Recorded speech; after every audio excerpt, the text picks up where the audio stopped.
Welcome to Monster Energy AMA Supercross and FIM World Championship. It's supercrossonline.com. Jason Weigandt and Jim Holley as always, and almost it seems as always, in the home of Supercross. Anaheim3 now, as we're in Angel Stadium, but a lot different than what we've seen the last couple weeks in this series, Jim. We finally do not have rain. We do not have a retro track. We have perfect track conditions for racing tonight. Yeah, I think tonight here at Anaheim 3 is the best conditions the guys are going to see all year, except for maybe Phoenix. Phoenix was a dome.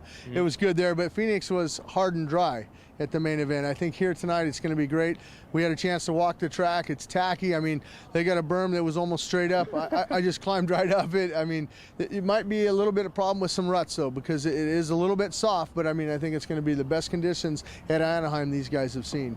That's a big change from what we had last week in San Francisco, which was a full-on mudder, and I really thought that was the opportunity guys like Kevin Windham and Davey Millsaps had to get a win on Chad Reed. They were very fast in qualifying in their heat races. They were out front of him in the main event. They made some mistakes, and Chad got faster as the race went on, so he's got to be in everybody's head right now. He's won in all conditions.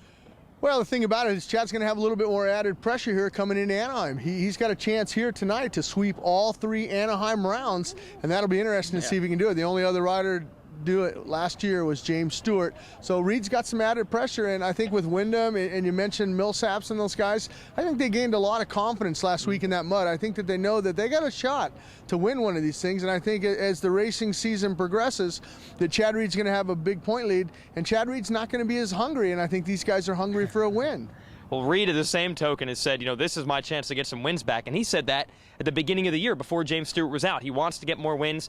He's moved up and now I think 3rd on the all-time list, past Ricky Johnson for all-time wins. So when Chad goes out there and says, I'm looking to win as many races as possible, what does that do to the competition? Does it fire him up? Does it demoralize him? What happens when a guy's planning on winning a lot of races and he's planning on beating these guys to do it? Well, I think the competition's going to look at it like, when Chad has his mind set, that he usually achieves his goals. So, I mean, on something like that, I don't think that he's going to lay down by any means. I mean, Chad's got a chance to run the gamut here. I mean, he could win every round except for the one that he lost in Phoenix, and the one he lost in Phoenix was only by a couple seconds. Now, we moved to the lights class, and that was the glimmer of hope this field needed. Ryan Dungey is not going to be perfect all season long, and then Jason Lawrence got that long-awaited win. It's not quite over yet in the Lights West. No, not at all. I mean, you still got guys that are knocking on the door. You got Brock Kepler that's had some seconds. He knows he can win a Supercross.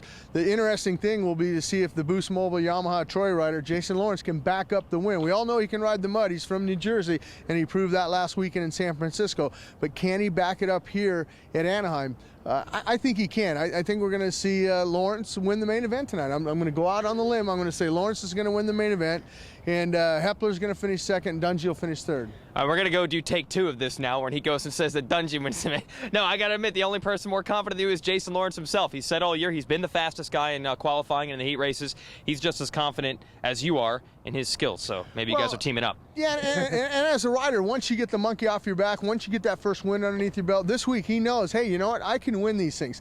I've been so close. I've had seconds. Remember last year he had seconds with Ryan Villapoto. He was battling out there. He knows now that, the pressure's on Dungey. Dungey's got to protect that point lead. All's Jason Lawrence and Brock Kepler and Weimer. I mean, all these guys, Weimer won in Phoenix. He knows he can win. Right. I mean, and Daniel Reardon also. I mean, Daniel Reardon's been knocking at the door. He's been really consistent. I look forward to him, coming up there and challenging. But I think the best of all, though, is the Lights is going to be a great race tonight here in Anaheim 3. Yeah, we definitely look forward to that. We're going to close out our California tour one more round in San Diego next week. But before we leave the home of Supercross, we're all hoping there's going to be some good racing. So stay tuned to us on supercrossonline.com all afternoon and straight through tonight.